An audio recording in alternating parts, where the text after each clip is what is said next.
Alors effectivement, moi je ne suis pas doctorant, je suis ingénieur depuis un peu moins d'une semaine et je vais vous présenter un stage donc, que j'ai fait l'été dernier en partenariat donc, entre le Centre de sociologie de l'innovation et un think tank, l'Institut du développement durable et de la relation internationale. L'idée c'était de se confronter à un sujet émergent, celui de la mobilité autonome, et de commencer par faire un bilan des expérimentations qui ont eu lieu ou qui avaient lieu à ce moment-là en France autour donc des véhicules autonomes. La démarche, ça a été d'aller faire des entretiens avec des spécialistes de domaines assez variés, donc des gens directement impliqués dans l'industrie automobile, mais aussi des équipes de recherche, des collectivités, des gens dans les ministères, tout ça. Donc.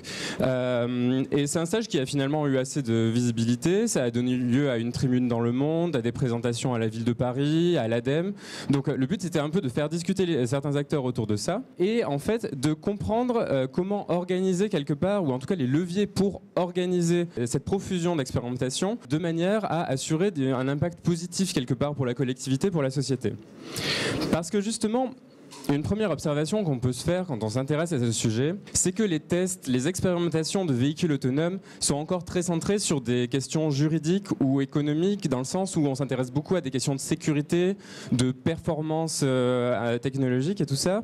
Et on a du mal à embrasser avec l'expérimentation un tableau plus large, celui de la transformation des territoires, celui de l'impact sur la mobilité, celui des infrastructures impliquées. Alors que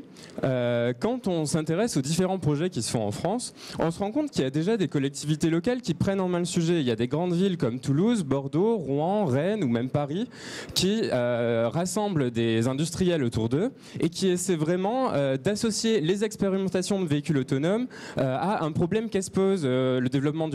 Par exemple, le développement du transport dans une zone un peu isolée, ou encore la réduction de certains problèmes de trafic. Donc on voit qu'il y a une volonté localement de rapprocher la mobilité autonome des besoins des territoires. Et justement, on remarque que ça s'inscrit souvent, ces expérimentations locales, dans des programmes de financement nationaux, des appels à projets, des appels à manifestation d'intérêt. Donc on voit qu'il y a un lien comme ça local-national, et on se dit donc, et c'est une de mes conclusions dans cette étude, que pour assurer cette espèce d'impact positif global sur la collectivité, l'État doit prendre en charge deux missions. D'abord, faire la synthèse des apprentissages locaux pour créer un tableau national de la mobilité autonome, et de notre côté, aider les territoires à expérimenter, et pas seulement les grandes villes, et essayer de permettre à tout type de territoire d'avoir accès à l'innovation. L'enjeu, ça va être de pouvoir capitaliser sur ces changements locaux pour prévoir le changement d'échelle et pour parvenir à une sorte de convergence au niveau national pour pouvoir avoir une mobilité autonome adaptée à la diversité énorme des types de routes sur le territoire français et des types de trajets qui sont réalisés quotidiennement. C'est pour ça qu'une note de mes conclusions, c'était qu'il était important d'entrer dès maintenant, d'inclure les acteurs de l'infrastructure, de la route dans ces expérimentations afin de parvenir à cette forme de convergence au niveau national.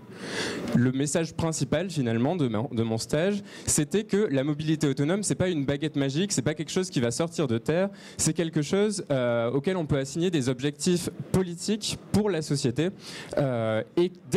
ça se passe dès l'expérimentation.